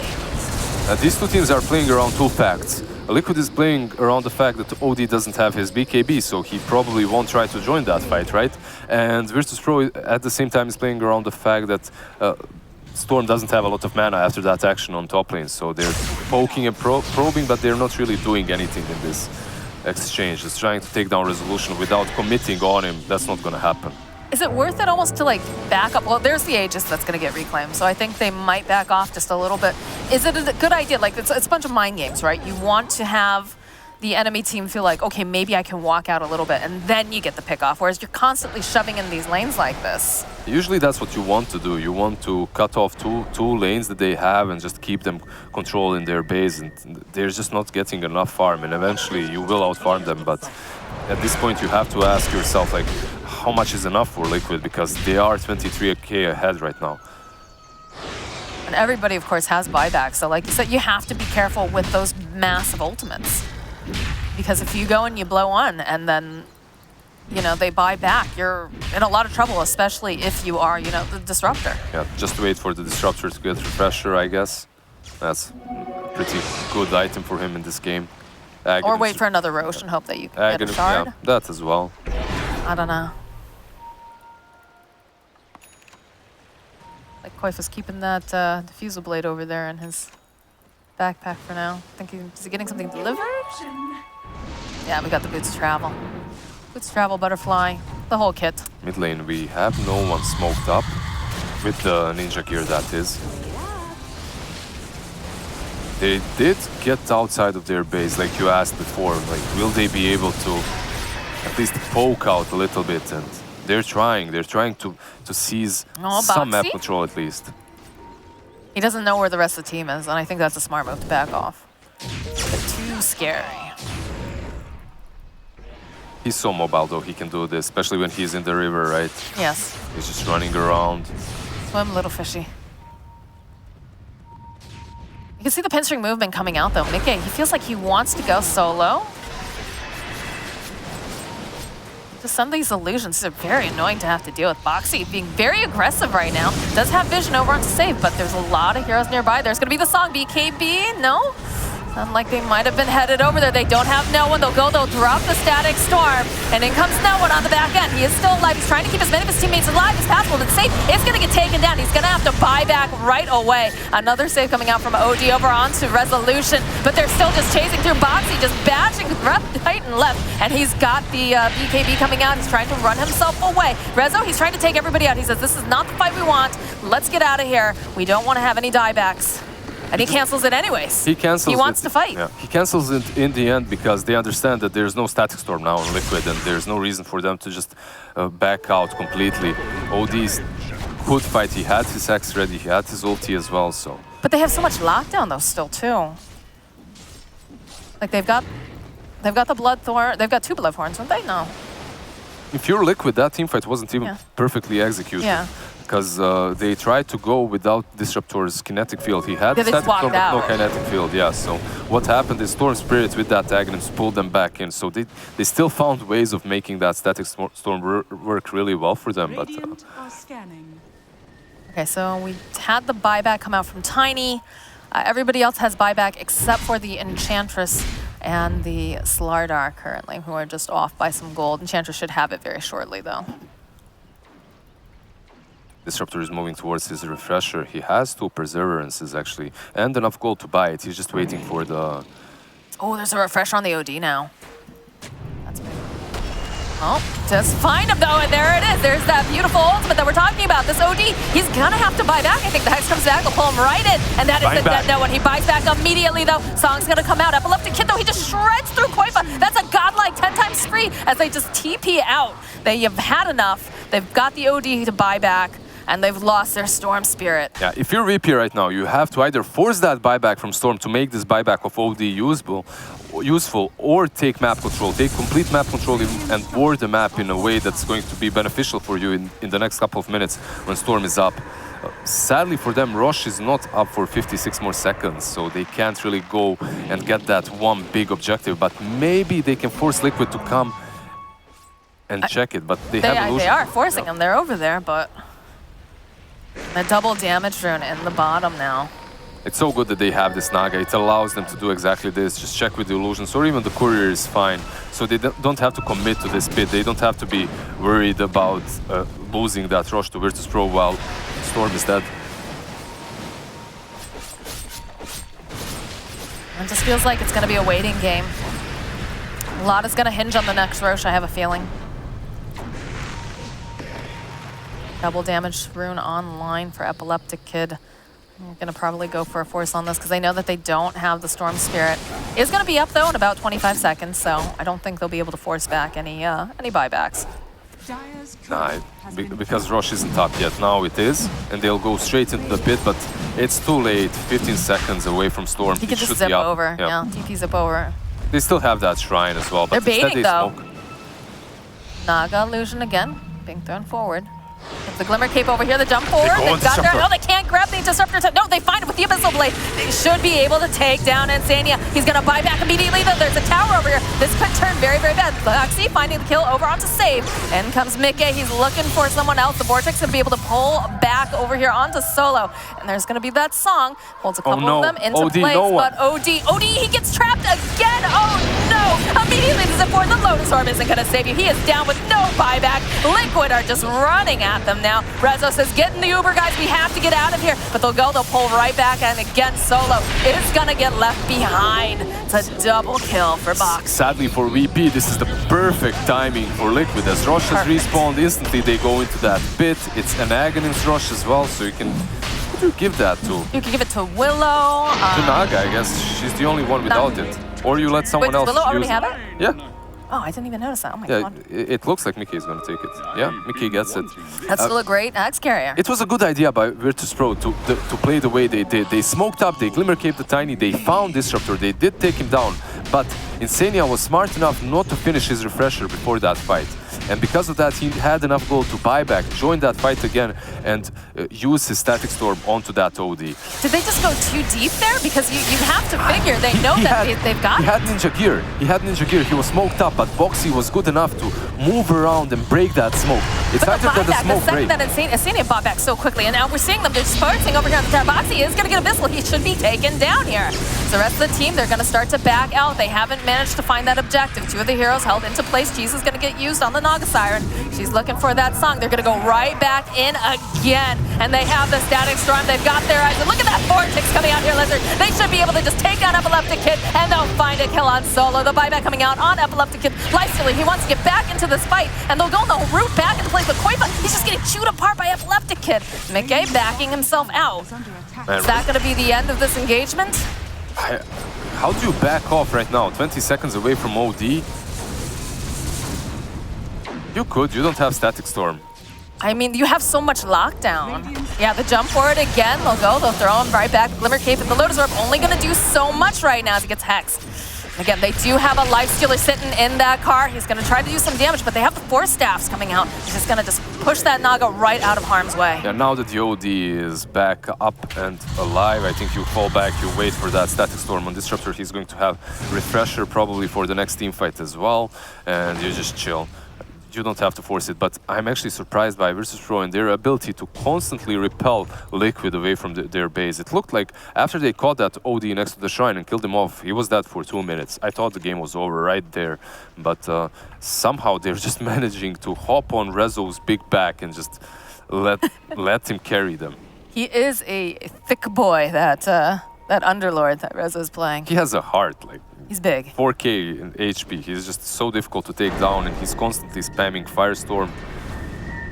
They are just starting to get to the point where they're kind of trying to ignore him for the most part and just burn down everybody else. They have done Makes it really sense. well. They have done it really well so far.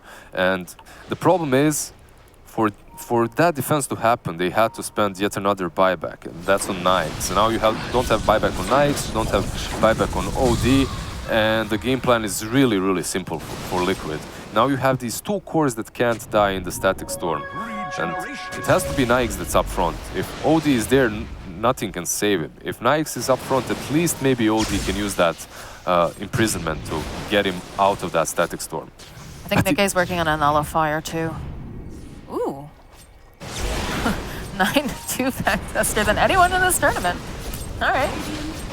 It just looks like such an impossible game. So Oh, there it is. There's a zip in box. He's looking for an opening. They're going to immediately go grab this Enchantress, the BKB on Koifa. He has to move himself back.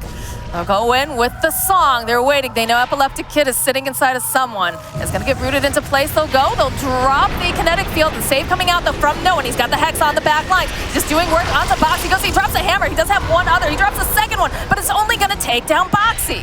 And now it looks like I think this Naga should be able to run away from Epileptic Kid. And I think they just reset here, Lizard. remember, he has no buyback. It's not about the reset. They don't have Slardar for 110 seconds. That was perfect by no one.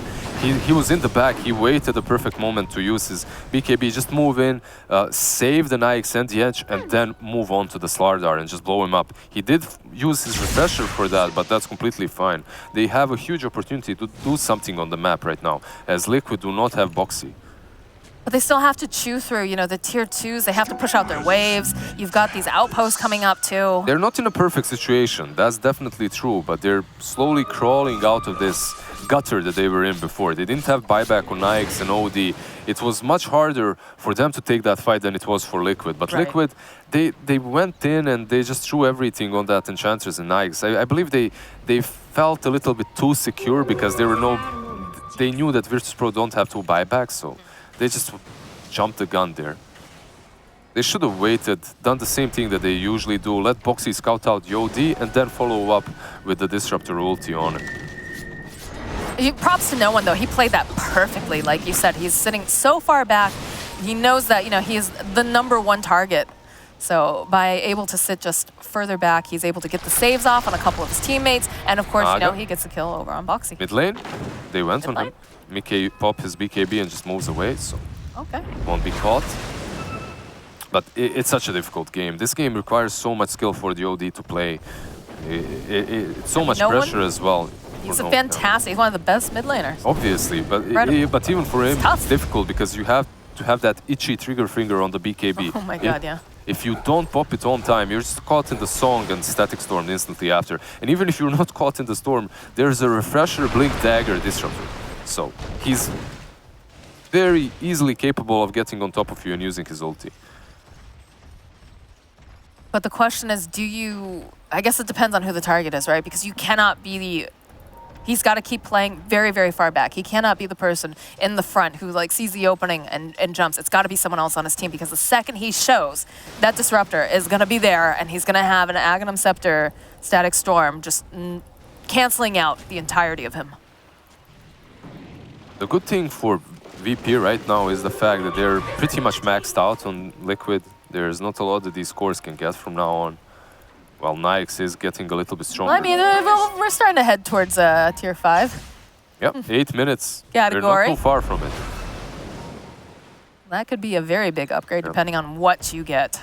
The buyback on OD is ready again, so he can be the one that's up front in the next team fight, and you can maybe bait out that ulti on him, force the buyback, then fight afterwards. So many Bloodstone charges on Koikwa, man, he's had such a good game. 12-1-12 on the Storm Spirit. Win probability, doesn't look great for VP. There's still hope. There's hope. Not much, but you know. But I think that Liquid would really have to mess up very, very hard for them to take this back. You can literally see the way in which Liquid loses this game. It's when they don't use the static storm on OD and he saves the targets and then turns it on them. But as you said, it's just so difficult when you realize that Disruptor has Refresher and Blink Dagger. Refresher, Blink, Ninja Gear, Force Staff on top of everything else, Spider Legs. This is a very kitted Disruptor here.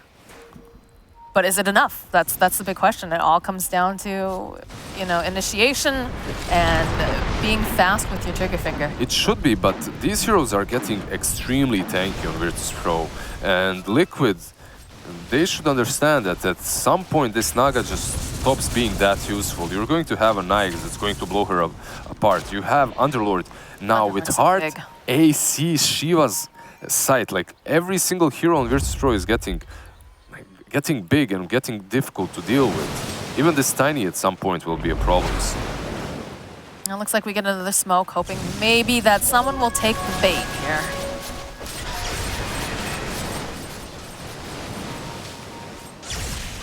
Being very, very patient.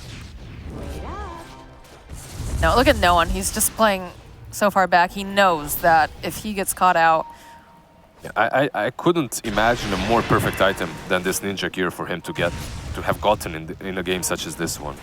So much luck. Alright, immediately jump for BKB comes out.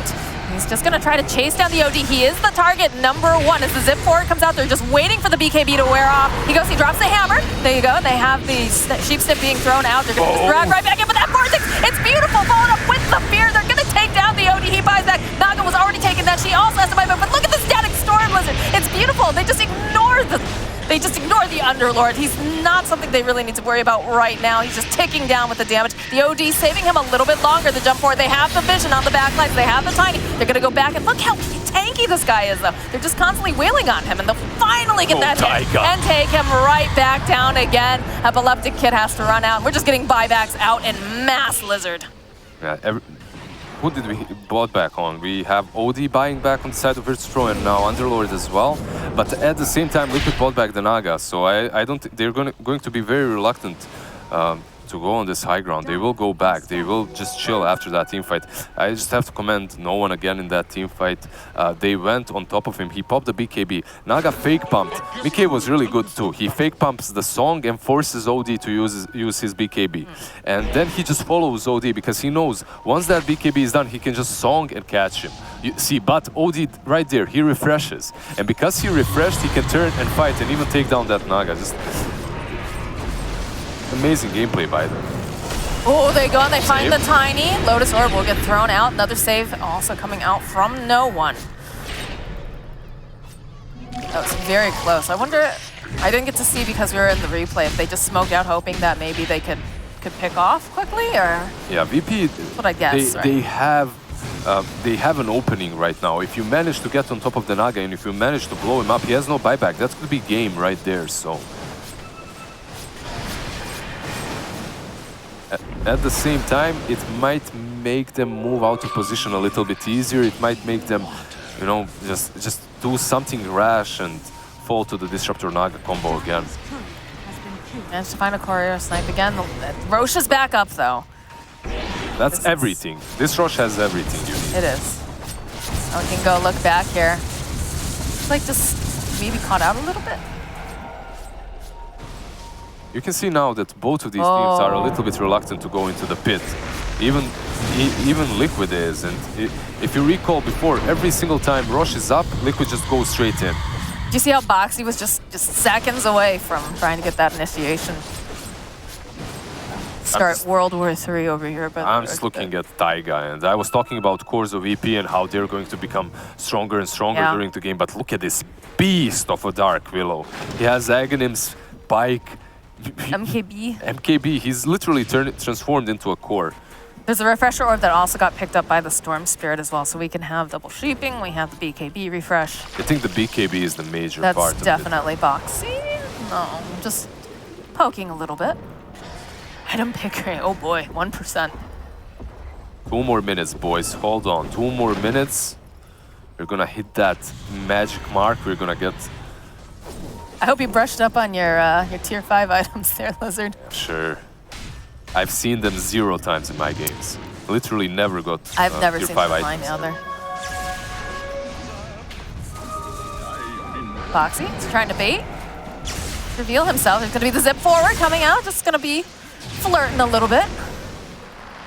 Again, Boxy jumps forward, finds Epileptic Kid. They've got so much damage. They're going to go turn him into a little pig as, again, no one saves him for a little bit longer. But they'll go. They'll drop that kinetic field, try to hold him into place. Boxy trying again. We use another charge over there. They'll go. They'll drop the hammer. BKB is coming out, though, from the side of Liquid. They want to take him out. They'll find the kill on Epileptic Kid. He's going to have to buy back, but this is big. This is the OD. Can they get over there in time? He goes, he refreshes. He's looking for an opening as Boxy's still trying to follow him. The zip in, though, coming out from Poiple. They'll turn right back around again. This is going to be a set, though. They'll push back. He'll find the kill on the OD. He has died back. He is down. He is not going to be a part of this fight as Poipa's zipping around in circles. Mickey trying to chase after save. Boxy trying to get away now because they're just chasing him down. That vortex coming out from Poipa, though, holding everyone in place, allowing them to get just a little bit further safe. Does eventually fall.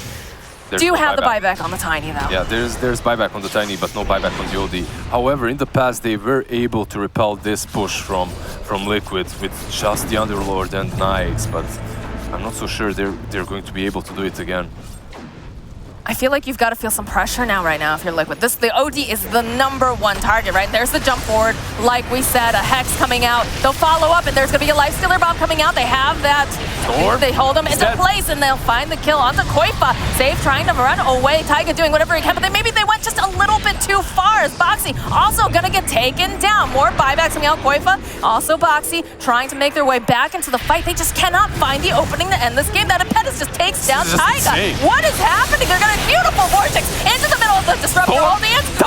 Can they do it though? Taiga takes down Koifa. There's gonna be the song. The BKB comes out from Epileptic. They're just trying to run away with Mickey now. They don't want to have to deal with the Tiny. He's not gonna be there. They have it. They found themselves the Naga Siren. They tap him right back up again, and they're trying, but he's trying to keep him alive. They can't. There is no Naga Siren for 120 something seconds. Storm's down for 100. Did VP just do it, Lizard? What just happened? Did Liquid just massively throw this game? 2 buybacks into 2 diebacks? Like, what the hell? OD was dead.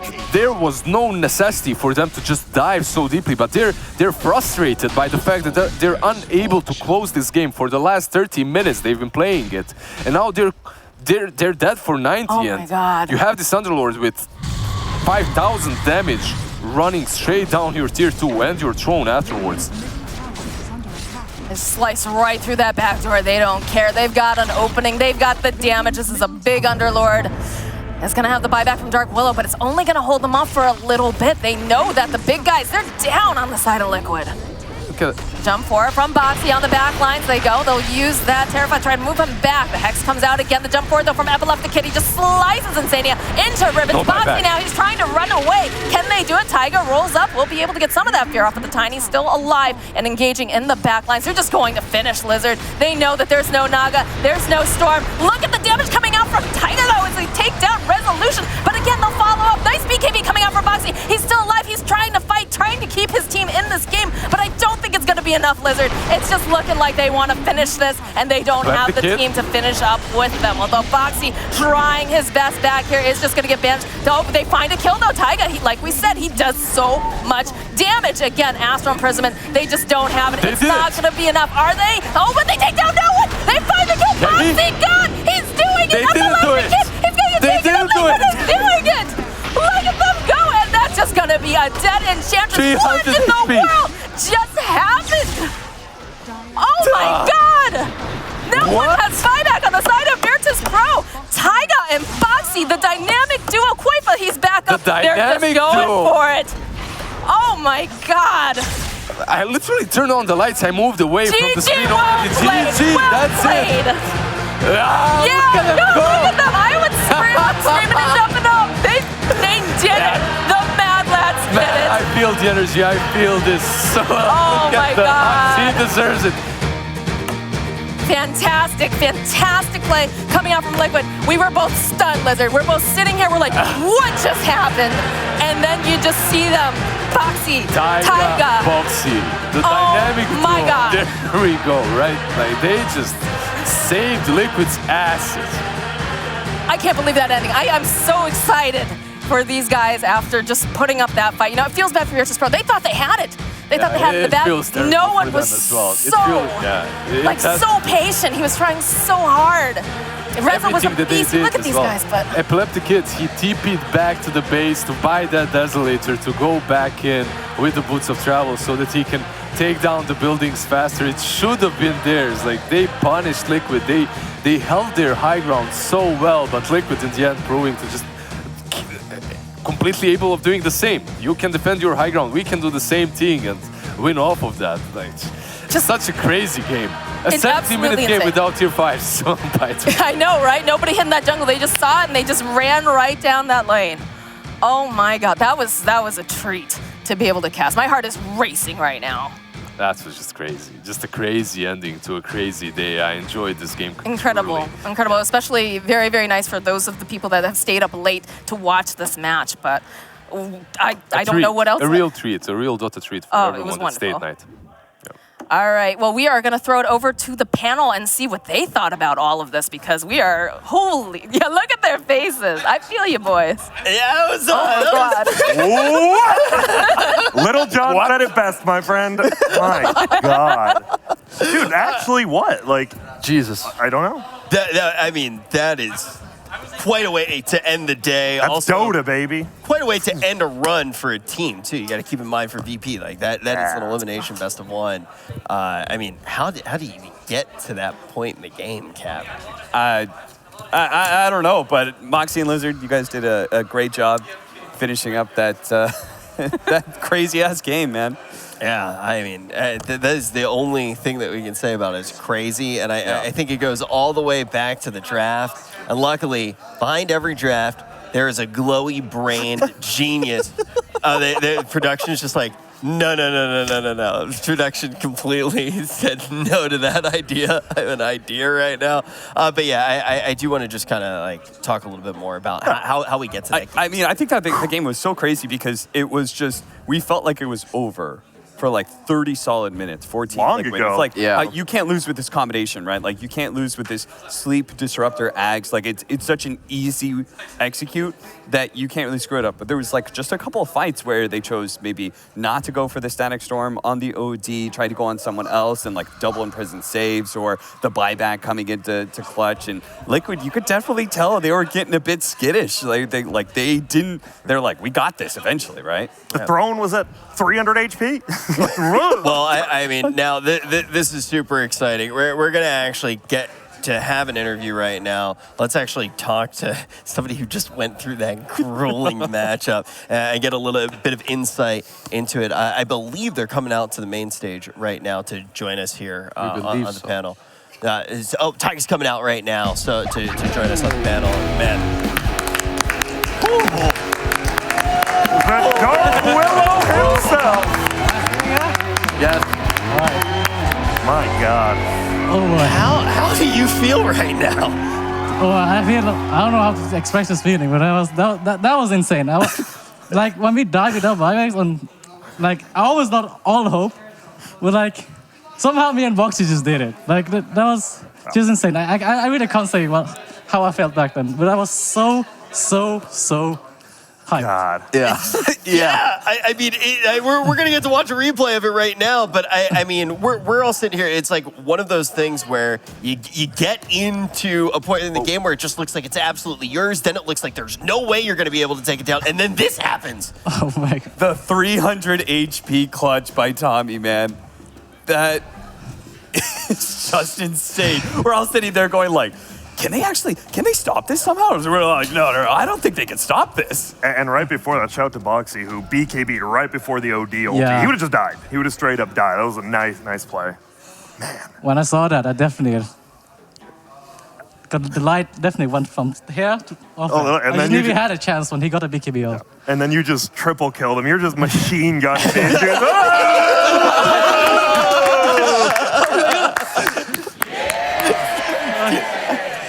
Oh my God. How shitty did it feel though before that happened? Because that looked pretty grim, right? I mean, I heard the loudest explosion from the VP side. The giant divide that came out when they slaughtered all your teammates with no buyback. Oh my God, my mind just went blank. I was like, oh God, what is this happening? I was about to cry for like a second. Why But not? then, you know, everything just changed. Like, I don't know. I really can't say what happened. It's like Just Dota. just Dota happened. Dota is fun. Tommy, Just like can I link this to something you said at the start of this series? You said there was something about what was it? You said something about like how you grew as a player to like before you got like a little nervous and like choked and something Yeah. like that, and then like you felt like you've grown as a player since then, right? Yes. Truthfully, since the beginning, like when I started as a pro player, I was definitely very nervous. I didn't say a single word when we played on stage or when having a 9 tournaments because I was like not confident in my own decisions. Like now that through time, I like got better at it, and I feel like I can control my emotions more and more like be more confident. But it's still there, you know. Like it doesn't just completely goes out. Like when you play BO1, like I get flashbacks from the last season when we played in Chongqing, BO1 against Chaos or Pain. I'm not sure. I think it was Chaos. I think it was Chaos. Yeah, when I actually choked so hard, I didn't know what I was supposed to be doing. But this time, I actually think I had a better idea, and I think experiences gets me out of this. Do you think some of that's your teammates believing in you and just like helping you develop as a player as well? Yeah, it's also more about like that we have played together for like more than 2 years, so that I trust them and I believe in them, and they do the same to me. Then it's easier to play like this, I believe. Yeah, I mean, you kind of are coming into a situation where you do have years now with these guys, and you know that was a pretty clutch moment as well. I still can't even believe it. I mean, it was a roller coaster of a game for sure. Big congratulations to you in that best of one, managing to pull that out, and we're gonna keep on moving here now, guys, because we gotta do the job of wrapping up the day. That was actually the last game. I still can't even believe it ended up panning out like that. So we got to do the work right now of actually taking a look at everything that did happen. For anyone just tuning in right now, that's a hell of a way to wake up. up, and we're going to take a look at some of the things that did happen and also get ready for tomorrow where we have plenty more action. I do want to take a look at this bracket, though, and kind of, Cap, if you do want to run us through any of the things that people may have missed at home if they just tuned in now. Yeah, I mean, I think a lot of people were looking at this with Evil Geniuses looking a little weak in the groups. Same goes with Vici Gaming, but in the end, both of them managed to triumph in this upper bracket. Moving forward, they managed to EG taking down Team Nigma is like a huge win, right? And then on the other side, you have IG, who I think is a pretty strong team still. So them being able to move forward into the upper bracket is like a massive win for them. And I think it's going to be a pretty close matchup between those two teams. Yeah. Meanwhile, best of ones, I think, mostly win as expected because Beast Coast taking down Pain. Yeah, also, maybe Aster Chaos. But that was the only one that I think was a little flip, and then Aster destroyed him. And the only other thing, a China team kill again, Invictus down there against Aster. They just keep playing each other, man. Well, you also just, for anybody who's just looking at this right now, obviously we blasted through those 4 best of ones. So ultimately we did send home our first 4 teams as well, right? So teams have been eliminated now. We're going to keep on trucking tomorrow. We're going to have some elimination matches. But guys, that's going to be it for today. You know, there were moments where I think we were feeling like a little bit tired and we were all like, you know what, we're going to bed soon. We're not going to crack open another Monster Energy right now. We're going to get ready for it. And then we did. I know he did. And then that game happened. And now, honestly, production, if you guys want to do another one. Let's do a show match. Yeah. Show match. Cat, you want to play? Yeah, I'll play against those. Keza, you want to play? I'm down. Yeah, just kidding. That's going to be it because our sponsors, they only powered us through this much. I got to say big thank you to Corsair, Monster Energy, Mercedes-Benz, and Ray Gaming. We will see you guys tomorrow, but we also want to see your faces in person. You can still grab tickets to the main event. You can come to the arena. You meet all of us. You meet all the players. It's going to be a lot of fun. We really do hope to see you there, but also be sure to tune in tomorrow. We got plenty of more don'ts. We'll see you there.